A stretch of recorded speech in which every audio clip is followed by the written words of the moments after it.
AyoGG, welcome to a brand new episode of the AyoGG podcast in the Queendom Season 2 edition. Today with a discussion about episode number 8 and the beautiful title, You Guys Are the Best. I really wanted to hear people say that about us. And the same, by the way, applies to the people, to us, doing this podcast, which is me and... well, guys, sorry, but today only me. Payne is unfortunately sick, so he cannot join us today. But that is okay. We will get through this podcast together, just the two of us, okay? So I really need your support today, your moral support, guys, to get through this episode. So, guys, without further ado, let's continue with discussing what actually happened in episode 8 of Queendom Season 2.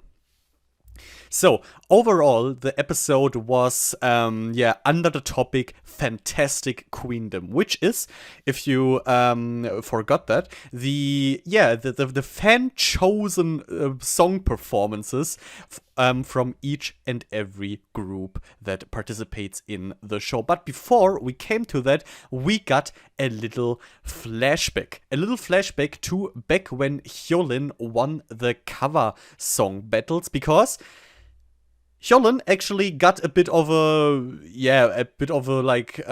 advantage, a little gift for winning the cover song battle, but we didn't see that yet, and today it got revealed what actually was her prize for that, and that was basically, I guess you can say product placement, because they went, so Hyolyn and two...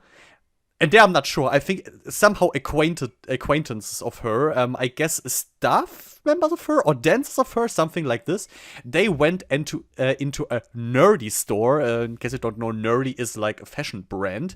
And the thing about nerdy is, you don't even necessarily need to know that. Just if you saw the pictures of Hyolyn being in this store, you may already know or have guessed that Taeyeon is actually a model for the brand Nerdy, and I guess this is somehow how this collaboration started, because we saw her and the two friends go into the store and go shopping a bit, which was interesting. Hyolyn was kind of like, and today I'm paying, but I would just boldly assume that this all was just, as I said, a little product placement deal, and I guess that no one really paid for anything there.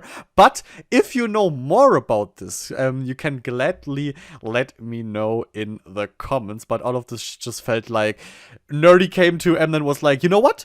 You got Taeyeon there, and how about we extend our business relationship a bit? And this is how all of this went on. At least that's what I would guess, but let me know your opinions. Important thing is that overall we did not really get to see much from this little section of the show, because we saw Hyolyn go in there with her two, let's just say, friends, and they had fun. They tried different clothes, they went through the store, they took pictures of each other. But overall, it was pretty fast paced. There was no break in between. There was not really a lot of stuff you can pay attention to or stuff like this, with just bum, bum, bum, bum. And after they went to the nerdy store, they also went to take a few pictures in a photo booth. And that was basically it, actually. It was, as I said, pretty fast paced. It happened more or less the same for around 5 to 10 minutes. I'm not sure, but it was a bit unfortunate that we didn't get more out of it. I think you could have done more out of this little product placement they have done there, but at least it looked like Hyolyn had fun, so at least that's a win for this. And after this, it was already time to get to know... No!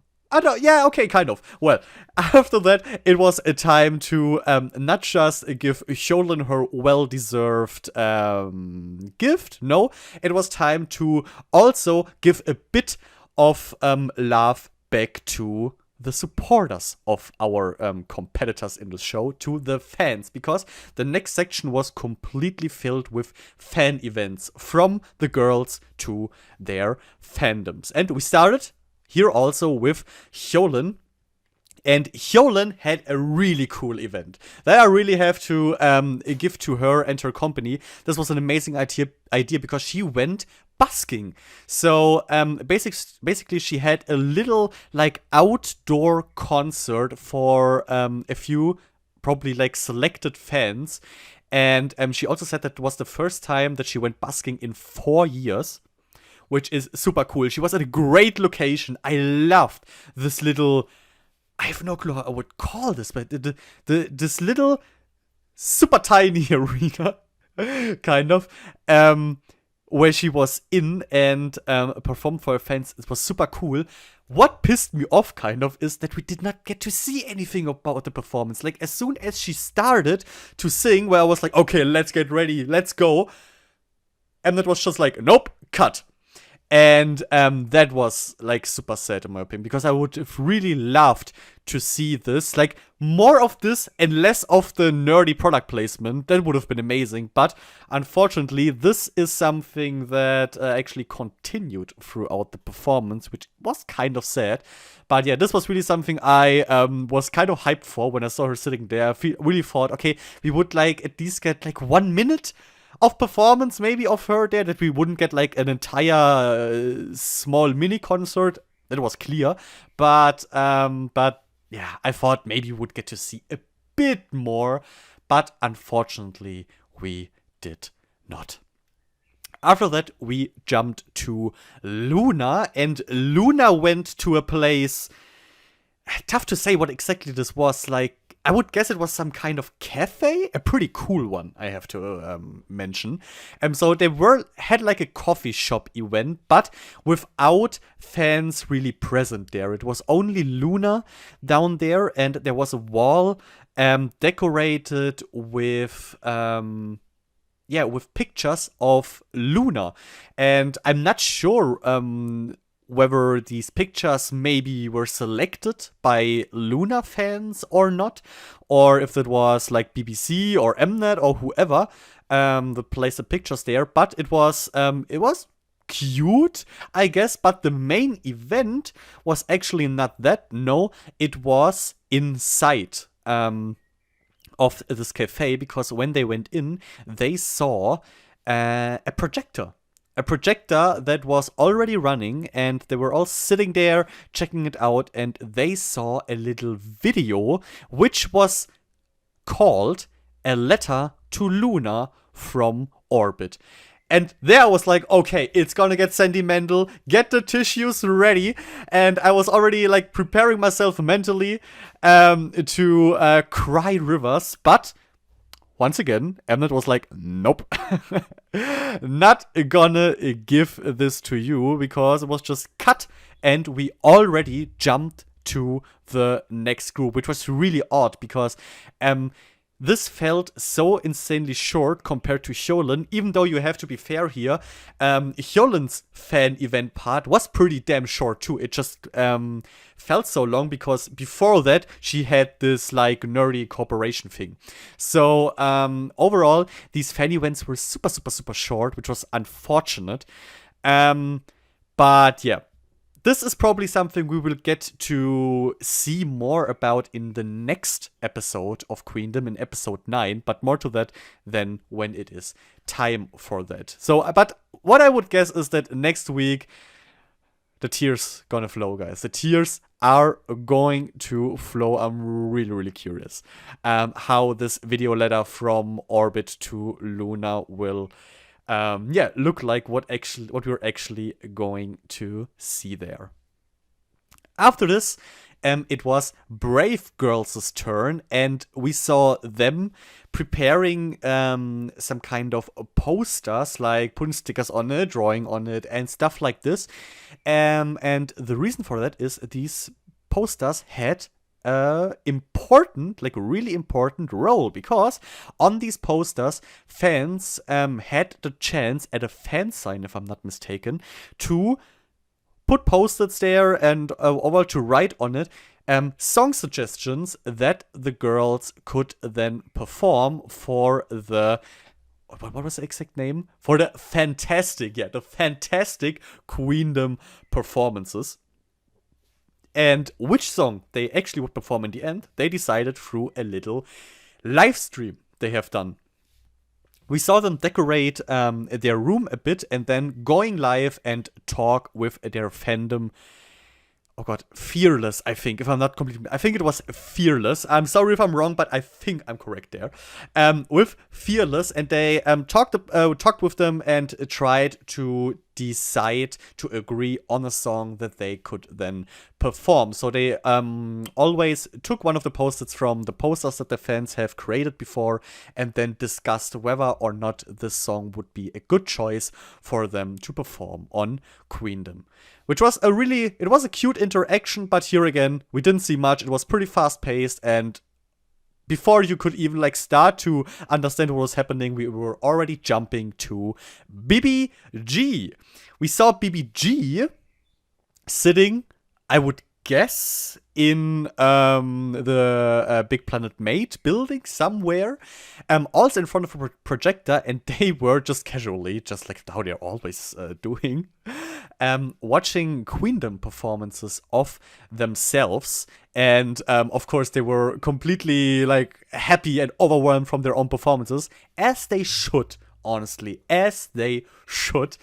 And they were also reading some online comments from their fans who gave them encouraging words, and especially comments which told them to not feel pressured, and that in the end it doesn't really matter what position they're going to be in. The only thing that the fans want is they're happy and that people realize and recognize how amazing this group is. And I completely agree with these comments. And this, by the way, applies to each and every group in this competition. Because, of course, as a fan, we always want our favorites to win. But at the end of the day, even if they don't win, the most important thing is that they kind of enjoy this, even though I have my doubts how much you can enjoy this pure pressure and exhausting shit they have to go through for Queendom.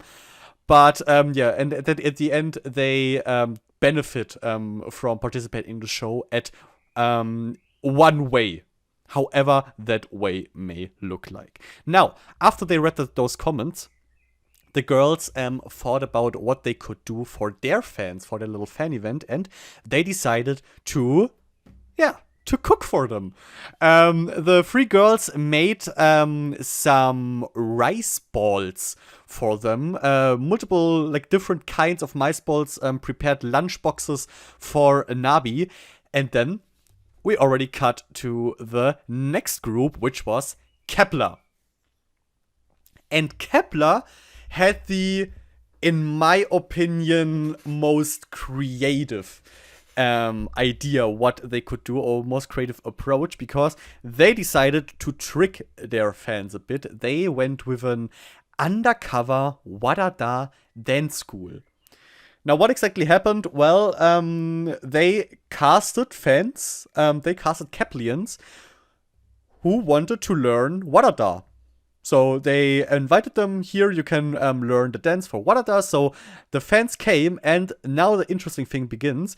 Two of Kepler, namely Mashiro and Yongun, disguised themselves and participated in this little dance school and acted like they're completely normal people that don't really know how to dance, who just try to tag along somehow, which was pretty cute, honestly. It was really cool how they disguised themselves, and this really worked. Even though I knew who they were, they hid their faces so well that there's no way you could recognize who they were. So this was pretty cool.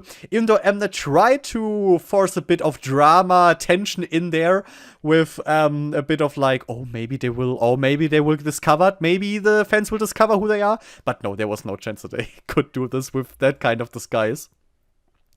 And then it basically happened that there were some of the people training there were called into the front, and they should perform what they have learned in the time. And so had to do Mashido and Yongon, and while doing that, they threw away their disguises and shocked their fans with it. And the Kepler members, the other members, which were not there at this time, were sitting in a room nearby the whole time and were observing it over camera. And while Mashido and Yongun were removing their disguises, they also joined all of them, and then they started to dance a bit with Keplian, which was a really, really cute little interaction between them, in my opinion. And last but not least, we had WJSN. Here, basically, we had the, I'd say reversed Kepler. Because in Kepler's case, they fooled their fans, and WJSN's case, the fans fooled WJSN. Because the girls thought that they would do like some kind of online like live stream, V-Live, something like this, for the fans, and talk with them via the live stream to decide on what song they should do. But when they were sitting there ready to start, suddenly we saw the fans appear behind the curtain fell, and they surprised the girls with their actually face-to-face appearance. But WJSN still had a little joker, a little card up their sleeves, because they revealed that Bona is back. Bona joined them later as a little surprise, which is, of course, for Ujung's a really, really cool thing. She was missing the whole time, and now she's finally back and joins WJSN for the fantastic Queendom performances. Here they also decided on which song to perform, and the fans previously wrote down, like for the other groups, suggestions for songs they could make and put them onto a little board, and the girls discussed then with the fans together which song they should perform. Now, that was basically the beginning of the show, and I really, really liked this. These cute little fan events were really cool. In my opinion, this could have been actually a bit longer, because I loved to see the cute interactions between the idols and their fans. This is the stuff I want to see, but Mnet was like, nope, that we will like skip through that as fast as possible. So, which led us to go back in time once again a bit to when Hyolyn has won the cover song battles. Because another benefit for her winning the cover song battles was, of course, that she can decide the performance order for the fantastic Queendom performances. And the order is like that. First one, Kepler. Second one, BBG. Third one, WJSN. Number 4, LOONA. Number 5, Brave Girls. And for the finale, no surprise there, Hyolyn. And after that, it was already time to actually jump into the fantastic Queendom performances. Only a bit of general information before we jump into the actual performances. For the fantastic Queendom performances, the position number 1 can win. Like, if you win everything 100% perfectly, you can get 15,000 points. And these points will, in the end, that they win for the fantastic Queendom performances, will be added to the points they got in the unit performances, unit performance rounds. And these points will then be the final score for the groups for round number 3, which is, don't forget that, guys, really important, the last round for the before the great finale of Queendom. So, Queendom, the finale is coming closer and closer and closer. And I'm super excited. Like, super, super, super excited for it. Now, what I'm also really excited for was the performances to finally start. And we started with Kepler. Before, of course, the performance started, we jumped once again back in time to Kepler's fan little fan meet they had in the practice room for Wadada. And there they talked with the fans and asked them directly, what exactly do you want to see from us? And a suggestion that I really, really liked. Like, I was super happy when I heard that. One of the fans instantly screamed, "Snake, snake, snake!" And if you remember Snake, but no, I should probably say if you don't remember, like, what exactly is Snake? Pretty easy. Snake is a song they performed at Girls Planet 999, the show where Kepler was actually formed. By the way, if you're interested in Girls Planet, I can highly recommend to you a podcast. I will link you the playlist in the video description that I have made also with Pain Together. Basically the same as this one you're listening to right now, only there we discussed each and every episode of Girls Planet. It was super fun.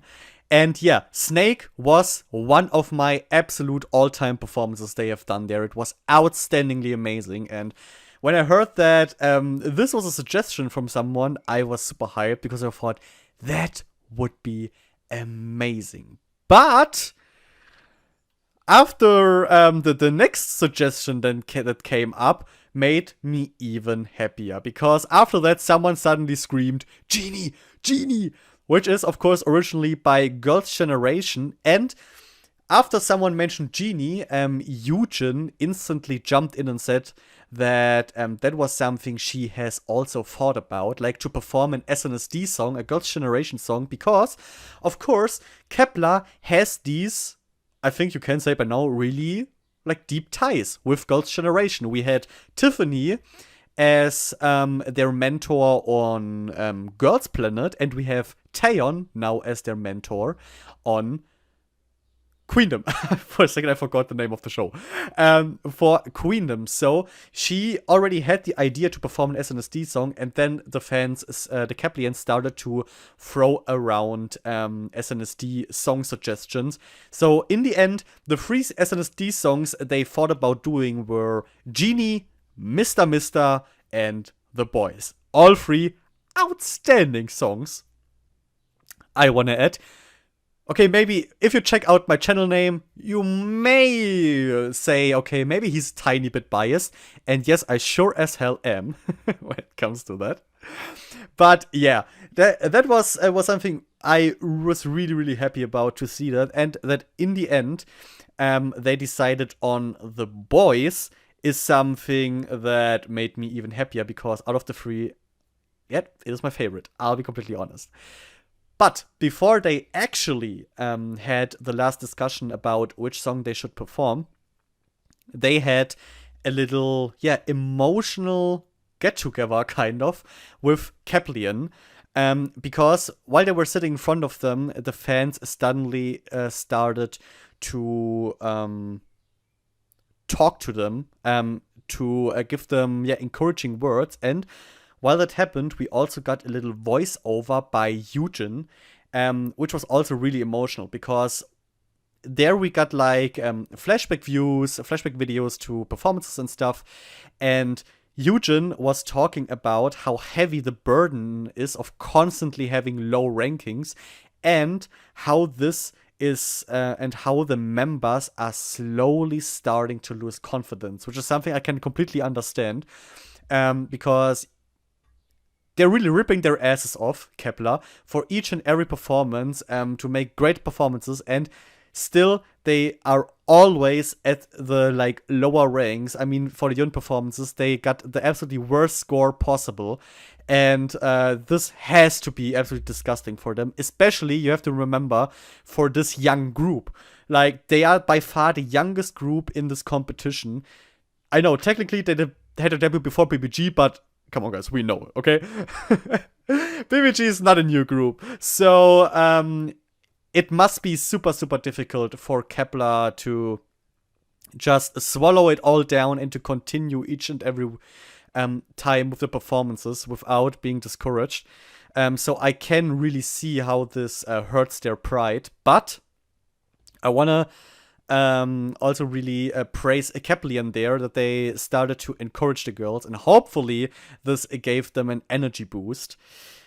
for the upcoming performances. And yeah, after that, it was finally time to really choose a song. In the end, they decided on, as I already said, for The Boys by Girls' Generation. And the reason for that was that the power level that I Got a Boy has, that it emits, was something that suits them and something they want to do. And on top of that, the lyrics of The Boys is something that really matches the situation. So in the end, it was just the perfect song for them. Or was it? And with that, I jump into my little, review of Kep1er's The Boys performance. One thing I want to say in advance, I actually made a reaction of this because I was so hyped that they were performing The Boys. If you're interested in it, I will link it for you in the video description or the show notes.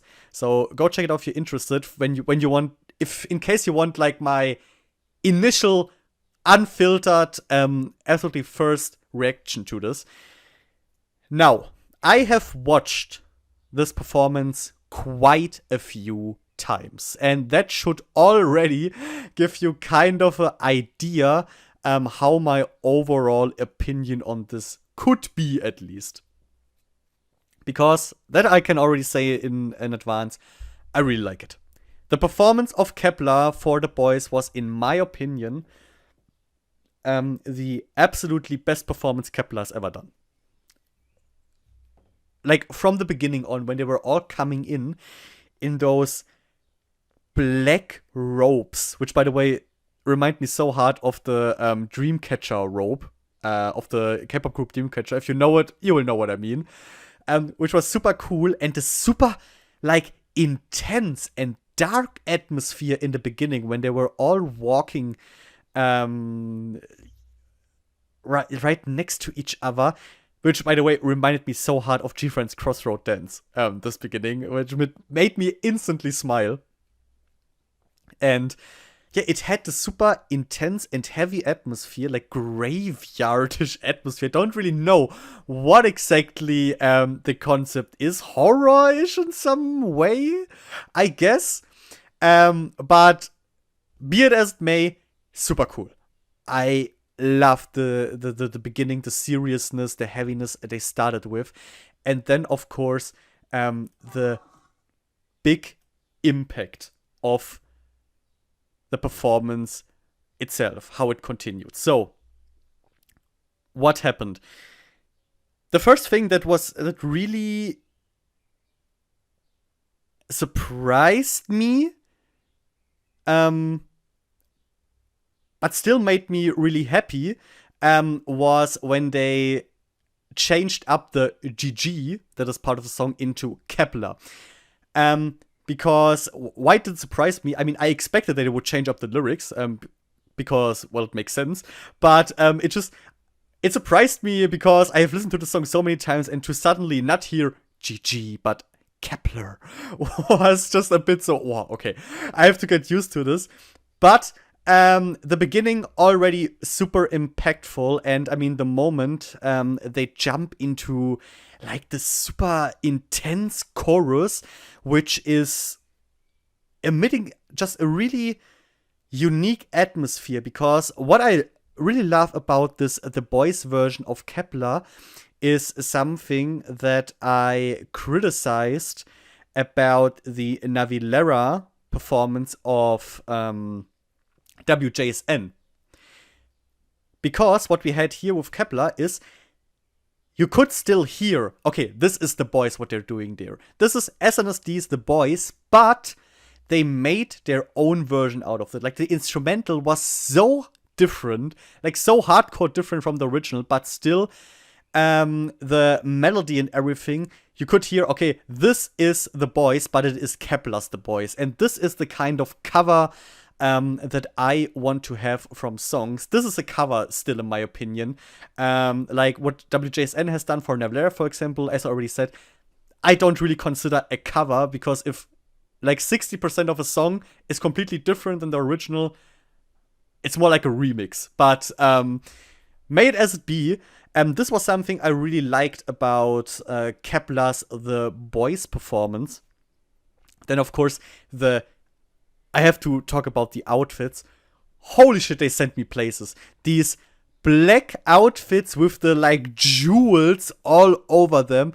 It looked so glamorous, still, but yet still badass. So this was such a delight to watch. So that they really caught the feel of the original The Boys outfits too, super well, but still made them into a version which suits Kepler. Like, if they would have just worn something super similar to SNSD, that wouldn't have made any sense. That wouldn't have suited Kepler.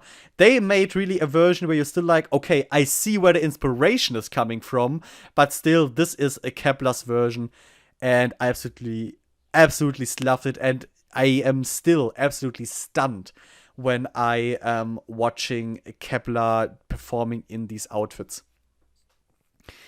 Then, what I also want to like praise is something that is like Kepler's signature. It is the power. They have performed this entire performance with from beginning to the end. Not for 1 second you were like, okay, they're slowly losing the drive. No, they were completely into it the whole time, and you could feel it. You could absolutely feel it.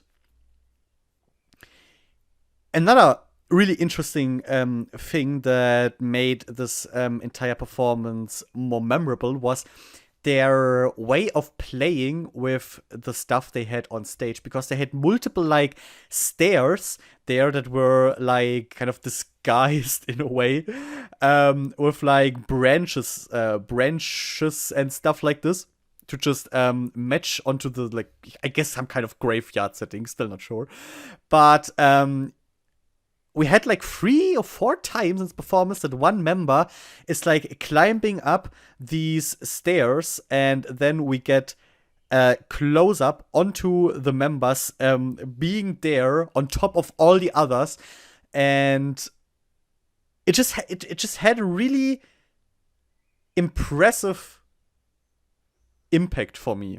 Every time a member was on top of these stairs and we got these close-ups, because it was also every time when a member was like doing a really powerful vocal part, which just underlined the power which is in this special part of the performance.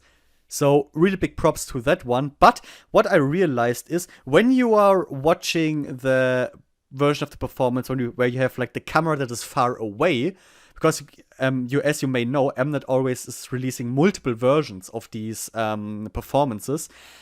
And in the performance where you can see the entire stage the whole time, the performance is actually losing a bit of this power. The reason for that is because there you can always see the members like running around outside of where the camera frame is at the moment, onto these stairs and down from these stairs and stuff like this. So this is something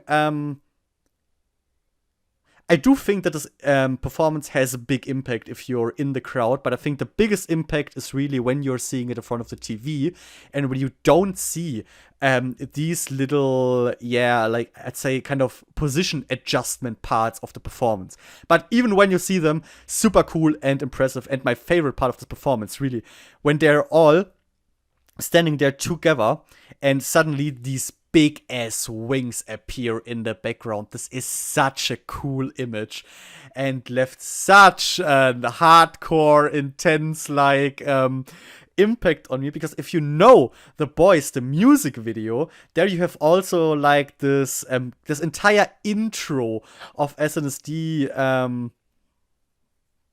with the bird that they're letting fly, the white bird, the white I think pigeon.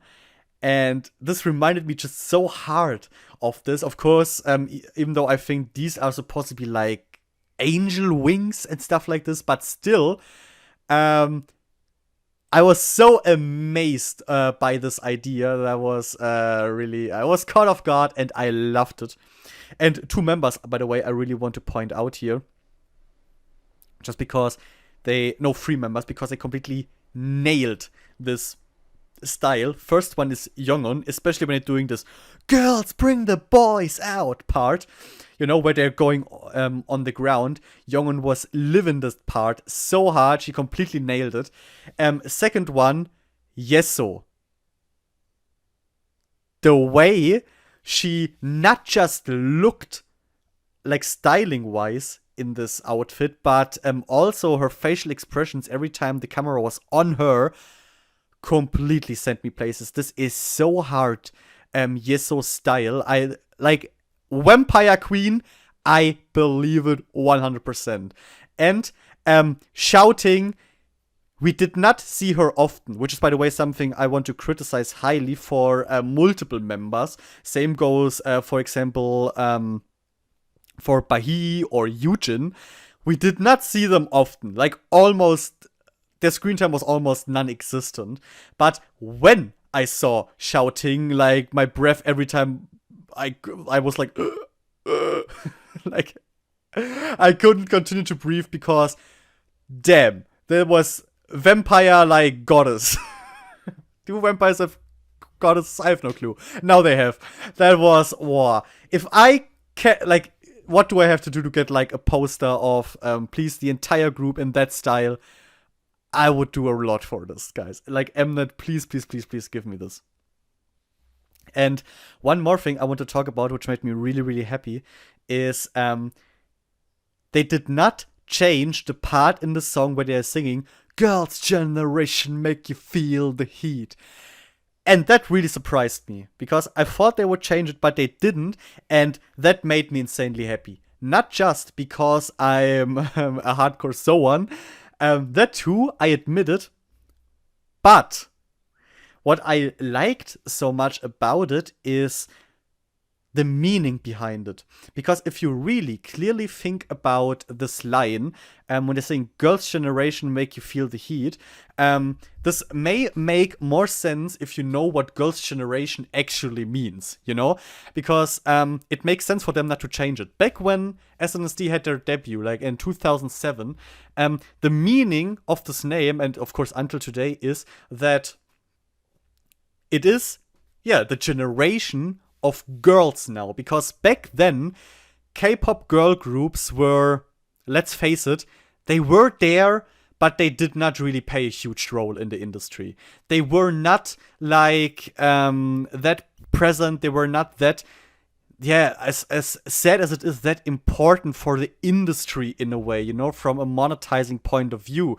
They simply did not sell much. And then it was time for, and then Girls' Generation appeared. They chose this name to say, okay, from now on, it's Girls' Generation. Now it's the time for the girls. And this does not apply only to SNSD, but to all of the girl groups.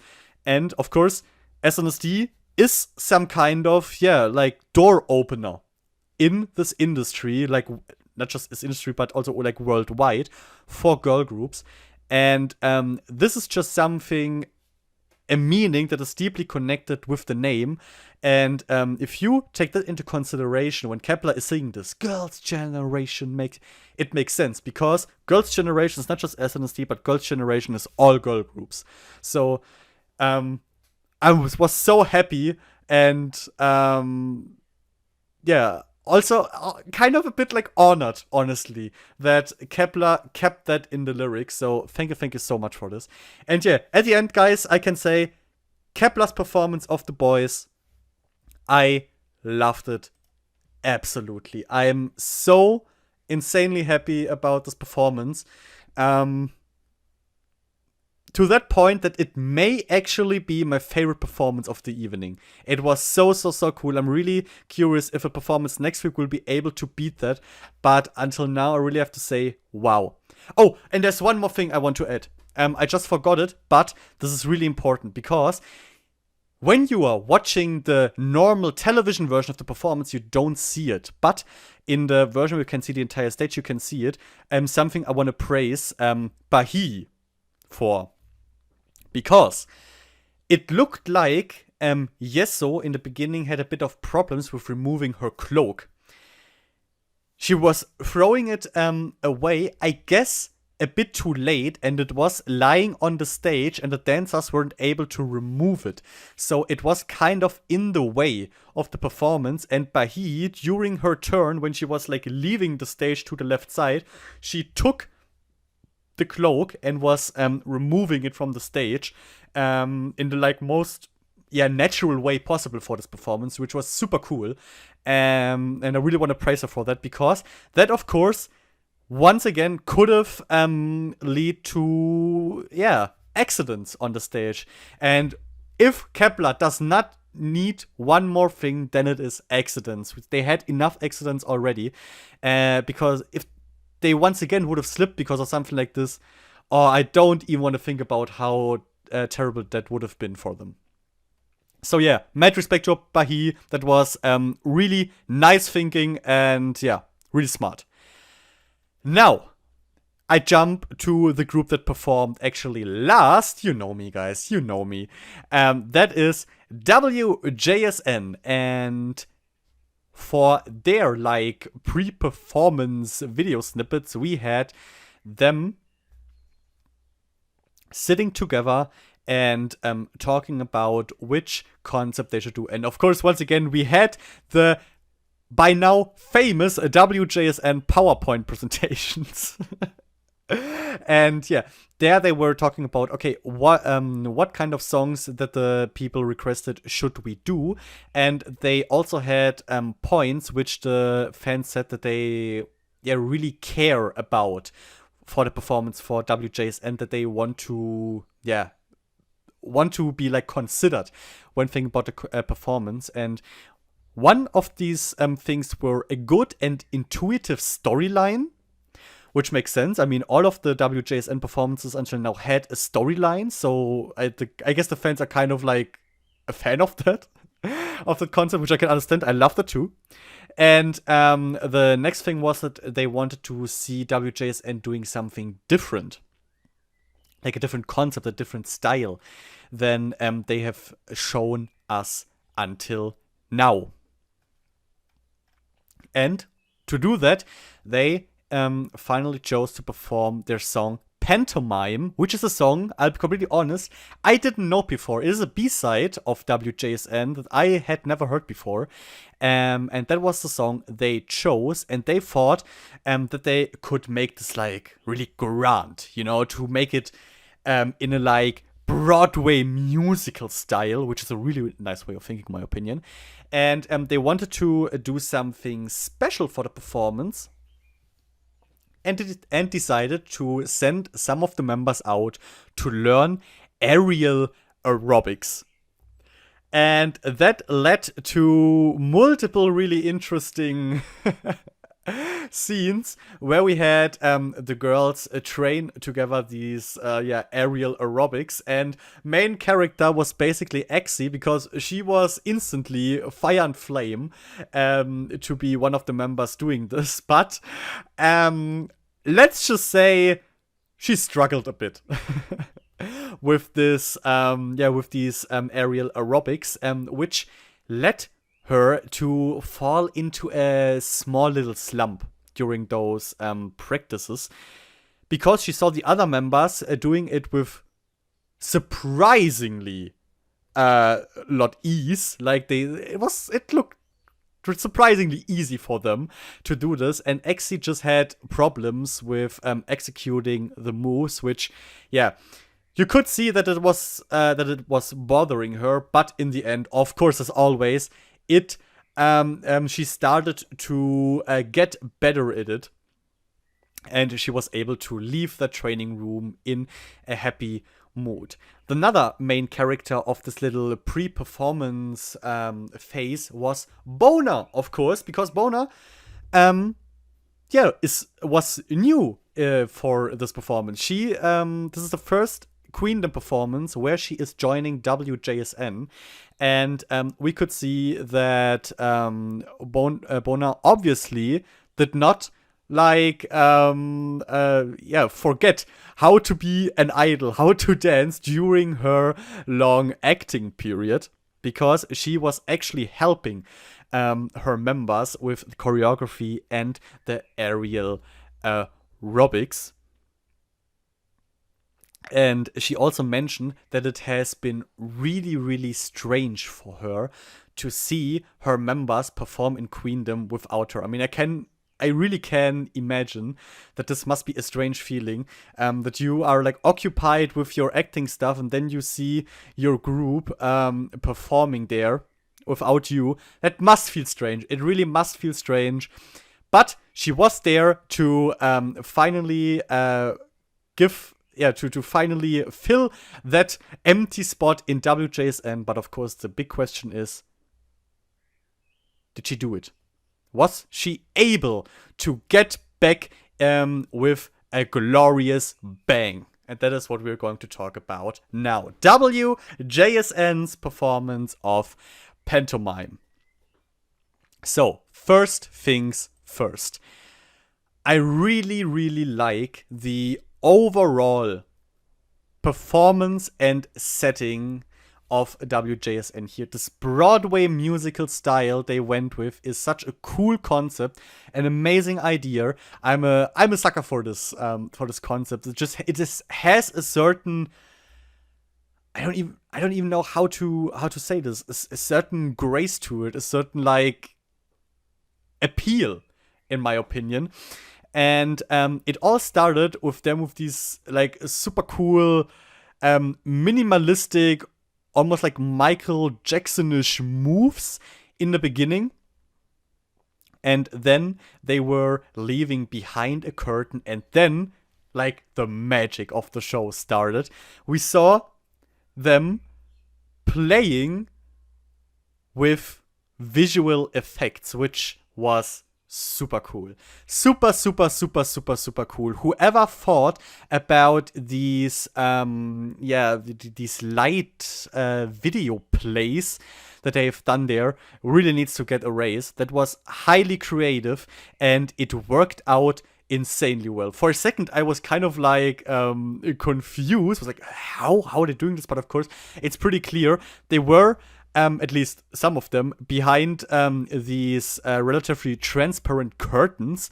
And you simply project a video on it, and behind this curtain you just throw a light on the girl so you can see both at the same time, and then you get these amazing effects that they have created there. Super cool. And the hourglass guys, the hourglass returned. And it looked like the members, now that they're whole, kind of... I mean, at least in this little video they had there, it looked like that they repaired it, but then it crashed again or exploded again. I'm not quite sure. But they filled it, and then it suddenly bursted into colorful particles.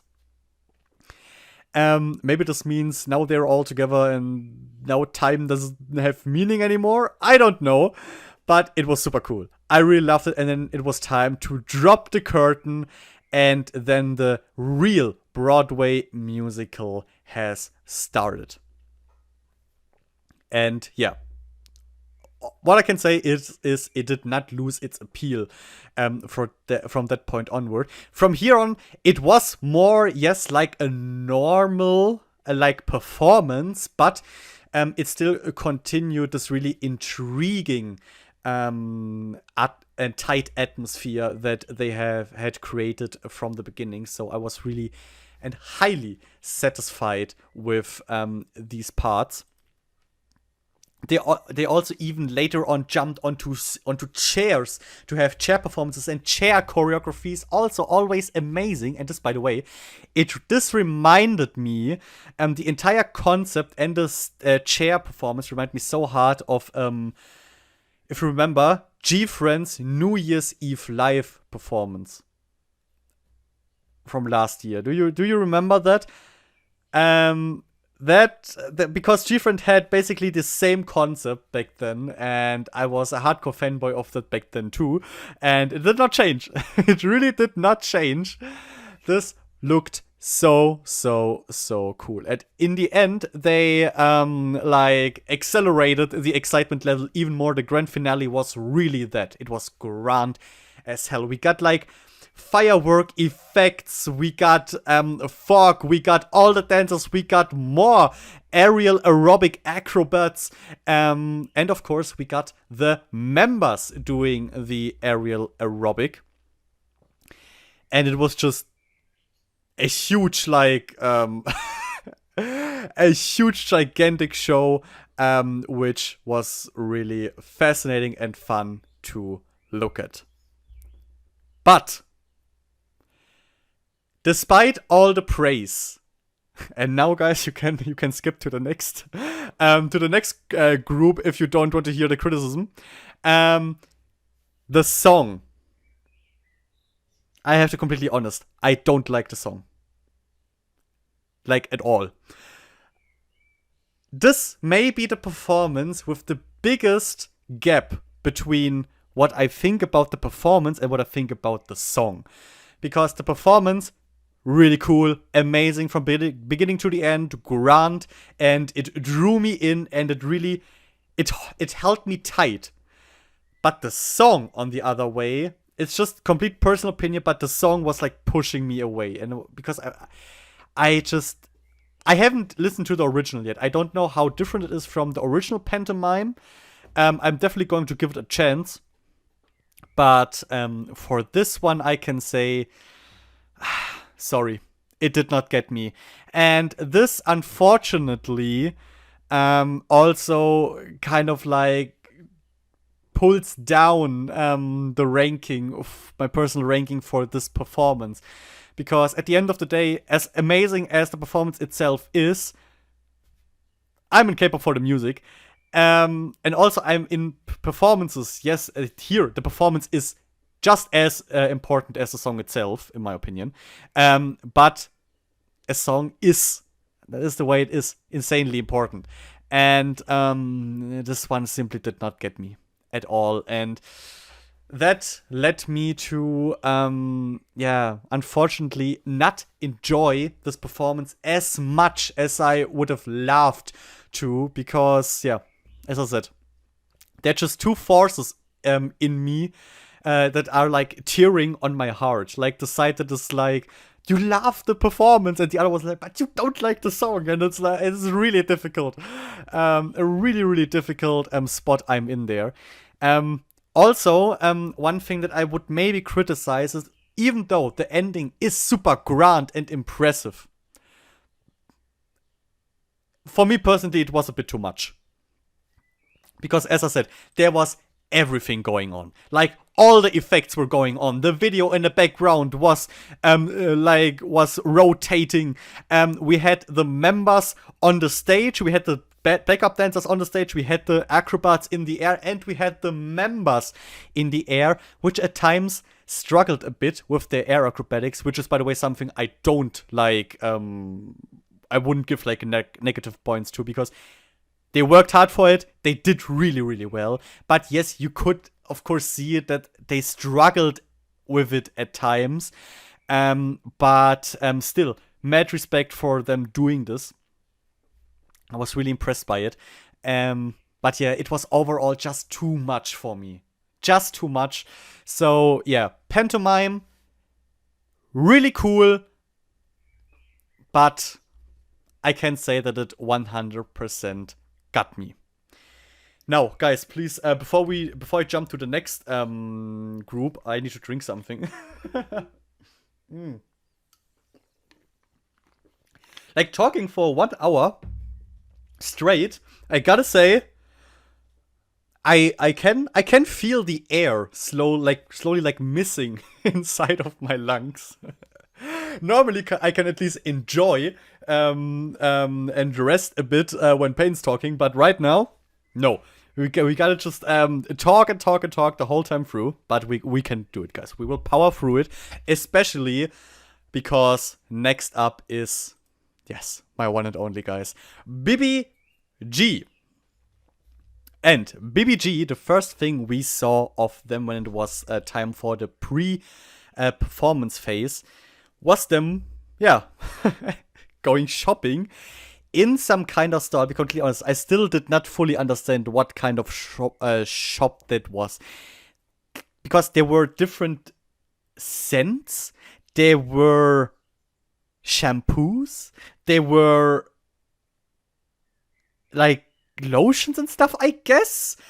I mean, it was some kind of drugstore, cosmetic store in a way, but it looked strange for such a store. At least, I mean, it's not like I have experience with that stuff, honestly. But I was just. It took me a while to get what they actually had there, that they could look at.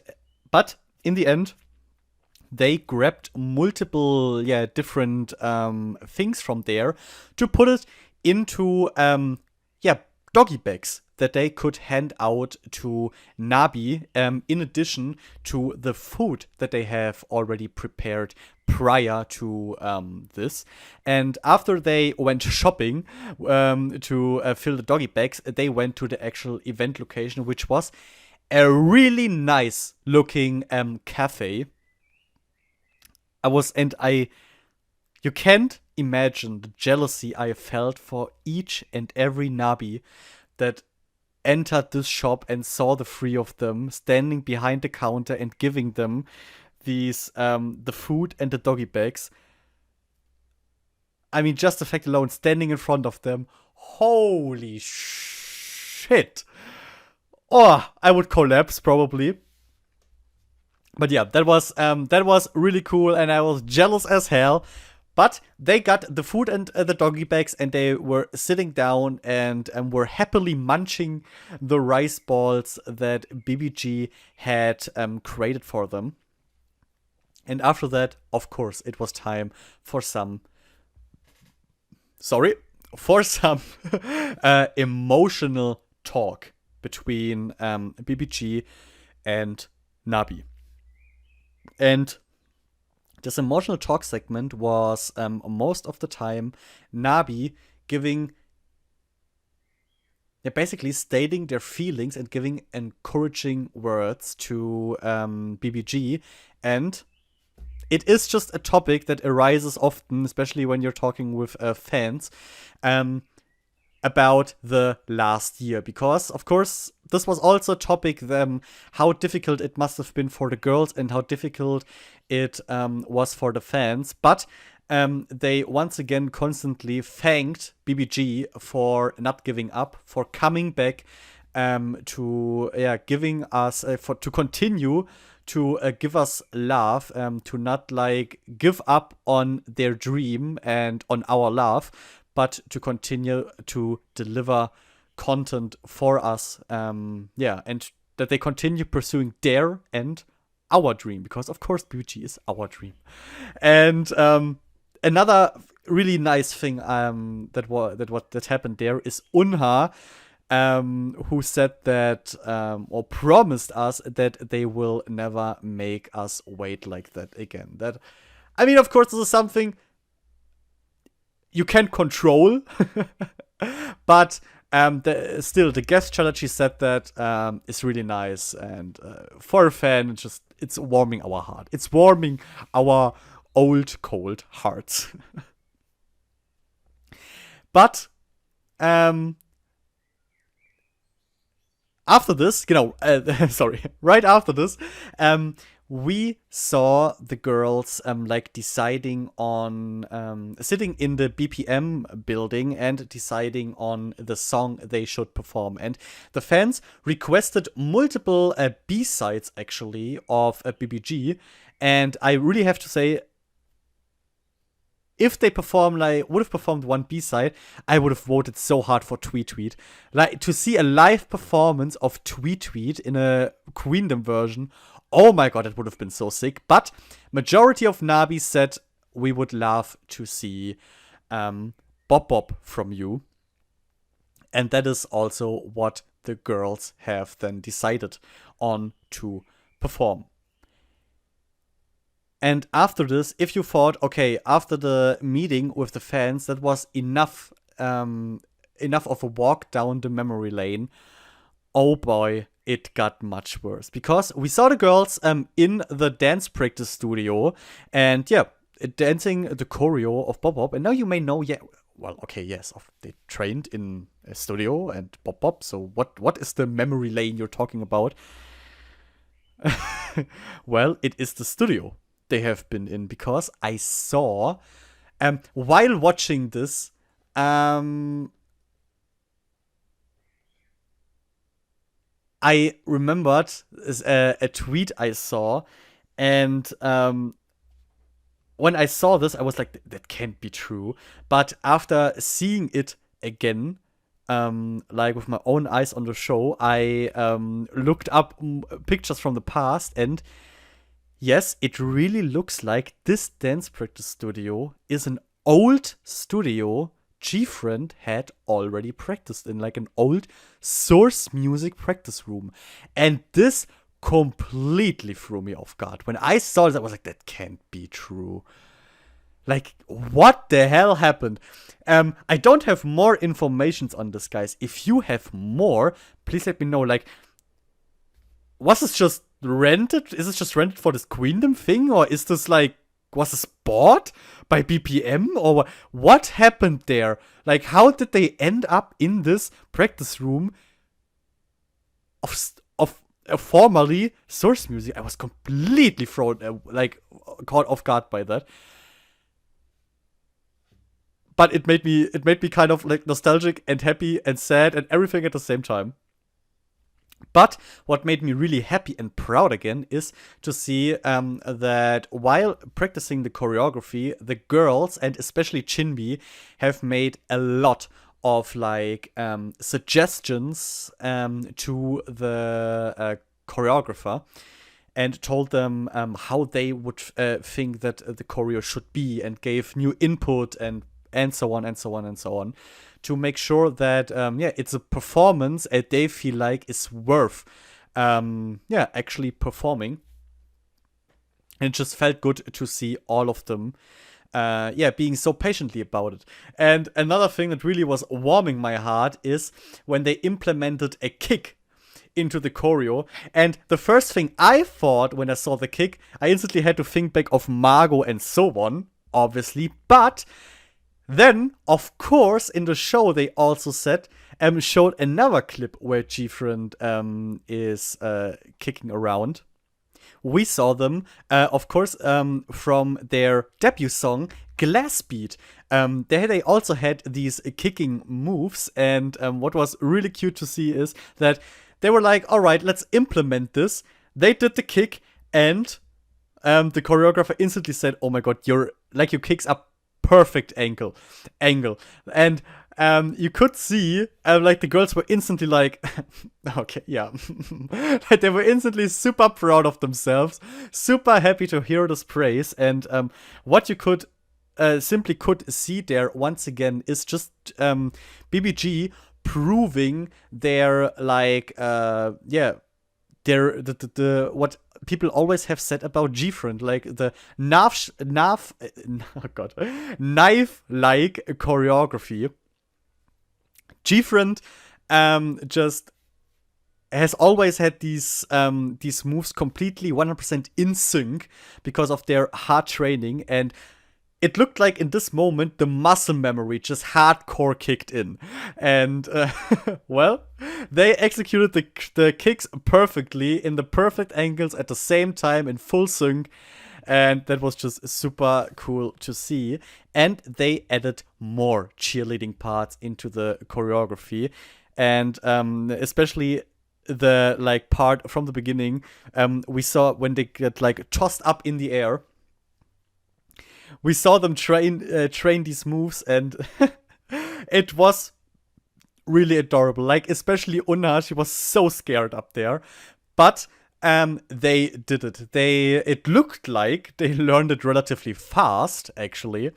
And it was so cool to see them actually having fun during this. This is overall something I can always see when we see BBG doing these in BBG's choreo practices. Them and the people around them, the dancers, the staff members, always seem like they have such a huge like amount of fun while practicing, and this is always warming my heart so much. And then at the end, we also got reminded that another reason why they worked so hard is that And why they chose Bop Bop is that this is the first time that they're actually like really performing Bop Bop in front of their fans. So a really, really like meaningful and important performance. And if this really meaningful, important performances is actually like worth getting called that, I'm going to discuss now with you. Now, Bop Bop by BBG. What do I say about this? First things first. The concept itself. In the beginning, I thought, okay, we're getting some kind of like similar to back in season 1 with Cameo of Loveless. We're getting some kind of school drama-ish, musical concept that BBG is doing there. But nah, it was a bit different. So they always label it as high teen concept thing. I don't really know much about high teen, completely honest. I guess based on the outfits mostly, I see where this is coming from, maybe. But yeah, this was super cool. Like from the beginning on, you had this really like happy and energizing atmosphere with the drums and everything and the cheerleaders. Super cool. And of course, I mean, this is something we have to talk about, the moment where they're getting thrown into the air and we see the three of them, like mostly their silhouettes standing there in these badass poses.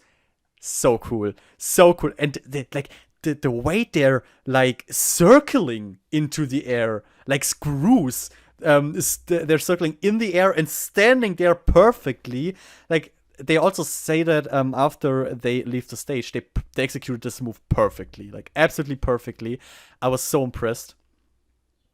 And then yeah, we jump to this little cute part of Unha going to the lockers, and I really really like this idea. Like we have these lockers with all of the names of the contestants. Like we have Kepler and WJSN and LOONA and so on and so on. And Una is opening up the locker of BBG, and of course, what do we see in there? Letters and letters and letters. And what does it mean? Of course, they are the popular girls of school. Probably all love letters. And honestly, I wouldn't be surprised if all of them are from me. I'll be completely honest, guys. They all could be from me. But I also like this little play of them, that Una is like taking away the crown from WJSN and putting it onto the locker of BBG. One of the main reasons why I like this so much is because it feels like a bit of payback to, if you guys remember, when they were selecting the units. The vocal units, we had WJSN just snitching Unha to go to Hyolyn and then getting kicked out at Hyolyn's place, and then they came back to Unha and tried to lie to her, but Unha, smart girl that she is, instantly saw through that lie, and this just felt like a bit of payback. And as much as I really love WJSN, but it felt good. I'll be completely honest, it felt a bit good. This little move here. And yeah, the lockers themselves, they were pretty, like, I'd say, basic. They were super colorful, yes, but I tried to maybe find some clues for maybe hidden meanings or stuff, but I did not see much, to be honest. I mean, there were not a lot of Navileras, butterflies, sorry. A lot of butterflies, I mean. And crowns and stars and hearts and so on. But there was nothing where I can say, okay, this is story we have going on here. Except this little disc that I completely loved. Next up, we have the shot of AyoGG getting all of the mirrors, like 7-8 mirrors getting thrown into her way. And I already said it in my reaction, guys. Which, by the way, if you want to see my like first unfiltered reaction, I will link it for you in the video description. What I already said in my reaction, if I would look like AyoGG, I would also just like have people around me always carry mirrors for me so that whenever I look to the side, I can always just look at me. Like if I would look like Omji, I would do it too. I'll be completely honest. And she really, really played this role of like popular girl that knows how she looks really, really well. I was so in love with this part. And the choreo itself was much more like adorable and bubbly as the original choreo, which means a lot because that one's already super cute and bubbly. But they really tried to make this entire performance, this entire song, even brighter and more energizing. Another thing that I really liked was the play of the members with the drums. Like we have Omji getting the drumsticks from one of the dancers and then being like the leader of this entire drummer squad. And by the way, BPM, I know you're listening to this podcast. Can I please get one of these white shirts that the male dancers were wearing? There's these white shirts with the BBG logo. Pretty please. You didn't give me the flags that they had in the Unnatural performance, so at least give me one of the shirts. Please, BPM. Please. I will be really happy. And of course, next up, we have like a Chinbi being in her own rocker drummer self, being surrounded by the way, 6 drums.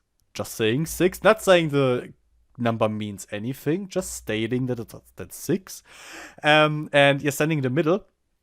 And I'm sorry, but if I see circuits like this, I always have to think of the little like pool from Love Whisper, and the same applies, by the way, to the part that we see right after it, when Unha is standing right in the middle of the female cheerleaders, who are also forming like a circle around her. It's just always this Love Whisper performance that is instantly kicking into my mind when I see this stuff.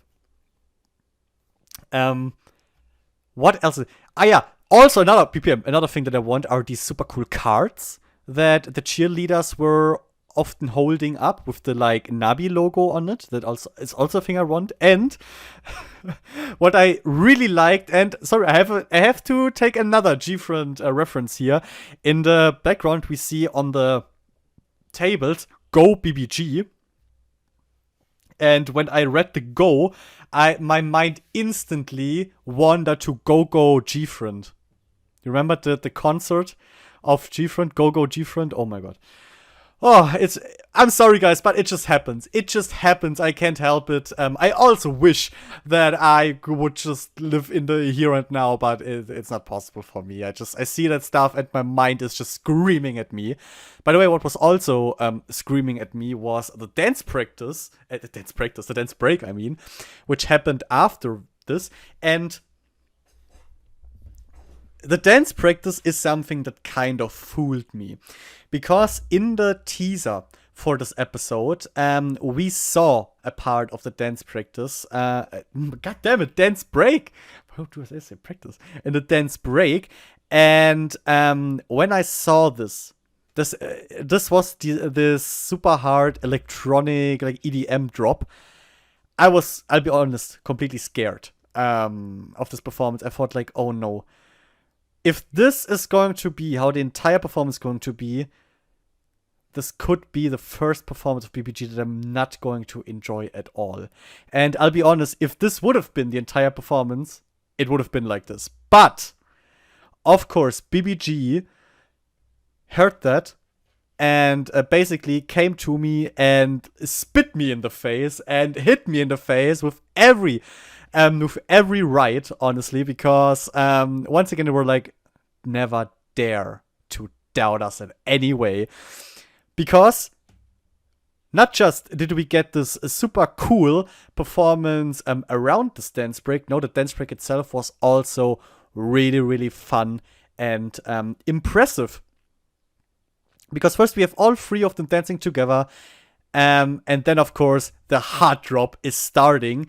And this is so cool. Like, how we see Chinbi and the dancers get ready while Onna and Omji are still dancing at the top, like when like grabbing their ponytails, and then when starting, pulling it up and doing those body waves. Like, holy shit. Chinbi's body waves. I was like on cloud 9, guys. My mind went blank when I saw this. And what completely like gave my mind the rest was the high note of Unha afterwards. Like, she was flexing so hard in this part. She was flexing so insanely hard. I was so proud of her when I heard that. I thought, okay, now the high note, and it doesn't stop. It doesn't stop. It continues. And I'm like, what the hell is she doing there?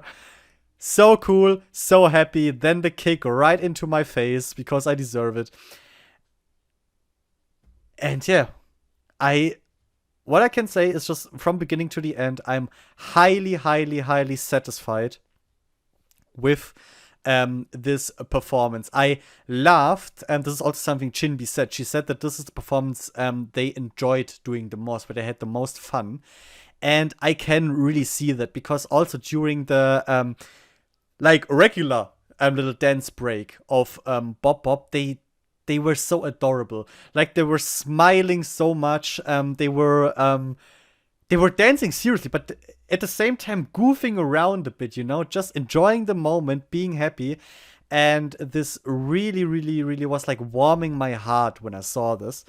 And to see them being so happy that they can perform the song made this entire performance even better, in my opinion. Even better. And of course, the meaning behind of all of it, that now they can finally perform Bop Bop with the cheers of Nabi in front of them. This is such an important thing, you know, because I get why they went with this. Like, it is their debut, goddammit, and of course they need to perform this. So happy what they made out of it. Even though what I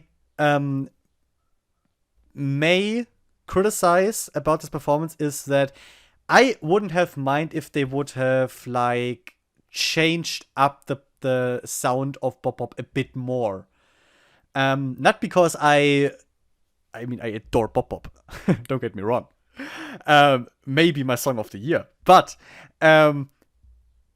I personally, maybe this is different for you, but I listened to the song so many times. Like, so many times that I would have loved to see just a really different version from Bop Bop that sounds really different, that maybe gives off a different vibe. Overall, yes, it was a bit cuter and more energetic, but overall, it was Bop Bop, you know? It was Bop Bop. And it is great, but this is what I loved so much about the Kepler performance of the boys. It was so different from what I was used to, and that was so refreshing. And yeah, that was not the case for the Bop Bop performance. And also, this is something the girls can absolutely nothing for, but the outfits, I still don't understand the outfits at all. And especially with all this cheerleader stuff going on, them doing this cheerleader move in the beginning, I'm like, why didn't they have like fancy cheerleader outfits? Like, in my opinion, that would have suited this performance so much. Like, all the other dancers are regular cheerleaders, and then you have like the cheerleader main squad with the 3 of them, with like different cheerleader outfits and stuff like that. This would have suited, in my opinion, this entire performance more. And if I think about a really like cheerleader style Bop Bop, I think that could have been a really cool thing to do. But as I said, at the end of the day, I'm 100% satisfied with the entire performance, and especially when BBG is satisfied, I'm satisfied too. I only hope that this is also somehow transporting onto the opinion of others, because I really, really, really, really don't want them to like get only a small amount of points. I want them to get a lot of points, because I can't bear to see them being disappointed again. Yeah, this is just because it just breaks my heart. So, and one thing that makes me honestly a bit anxious about this point stuff is when I'm checking out this performance, like from the camera view that where you can see the entire stage, it is once again just like the unnatural performance, a performance where I would say it was made for the TV. It was not necessarily made for the people in the audience. Because we often see like something going on one side, and then the members running like towards a different side, and there's not much happening there. And so when someone is off camera, there is not like as much movement or stuff that may be interesting for audience members there. It's just overall it feels like it was optimized for the actual for the TV and not for the people that are in the audience, which I'm not sure is good or bad. I'm just anxious, you know. That's just I just want them to get a lot of points. And one more thing that I want to talk about, which is also like again a like callback to G-Friend in general, is of course the video in the background, because what is written there. Overall, I'll be honest, I'm not a fan of the video in the background because I don't get what's going on with this stupid mouth, those lips constantly moving there. That's just distracting and unnecessary. But at the beginning of the end, we get a bit of story. We get, do you think we are lost in the beginning? And at the end, we are getting that depends on where you want to get to. And this instantly throws me back to like Crossroads, you know. Every time when this like getting lost, choosing a path or something like this, I'm just getting thrown back to Crossroads. And I'm a dreamer, guys. I'm a dreamer. And also with Yeren's a solo debut and the lyrics there are just, my mind is always like, okay, you know, G-Friend is this one road they went, and the solos and BBG and stuff is the other road they went. And this is kind of, for me, the meaning of what we see here.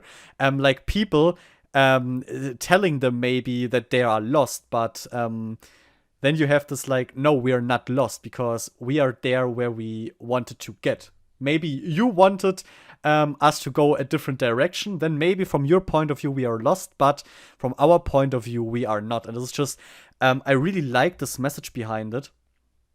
Especially, for Buddy, this is just something, it's good for your heart, you know? It is honey for my soul.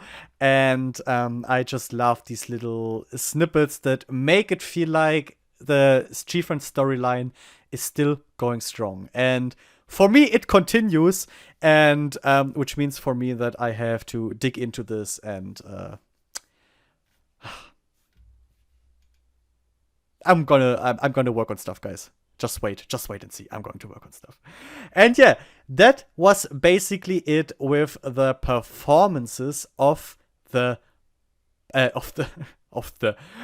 Bop Bop by BBG. Guys, please let me know your opinions about all of the performances in the video description. God damn it, what the hell is wrong with me today? God, I'm sorry, guys, it's really warm. And the oxygen. I really do you know this feeling when you're talking so much that you can feel the oxygen shortage in your brain? It is happening to me right now. It is a fascinating feeling, honestly. That was my little review for all of the Fantastic Queen performances of episode 8. And of course, next week we will have the other 3 performances of Brave Girls, LOONA, and Hyolyn. And for that, we got a little foreshadowing for episode 9. What did we see? We saw Brave Girls leaving the stage, even though they were like already standing on it, ready to perform, because it looked like something went wrong there. We saw also a projector, so maybe that was part of the performance and it didn't work or something like this.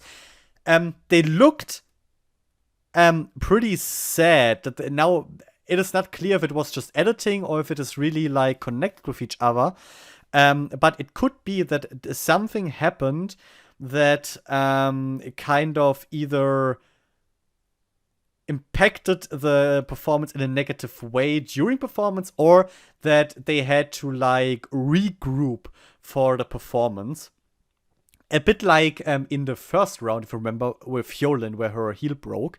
Maybe something like this. Something broke, and I'm not sure. But of course, for Brave Girls, this is really terrible news because they're currently in last place. And if they get 6th place again, they're out of the competition. And that, of course, would be terrible for them. And yeah, guys, that was basically it of the episode. And I know, guys, I know that you all wondered. I know you all wondered, but I thought deeply about it. And I will push Fashion with Tengu to next week because, yeah, Payne is not here, and honestly, he loves the segment.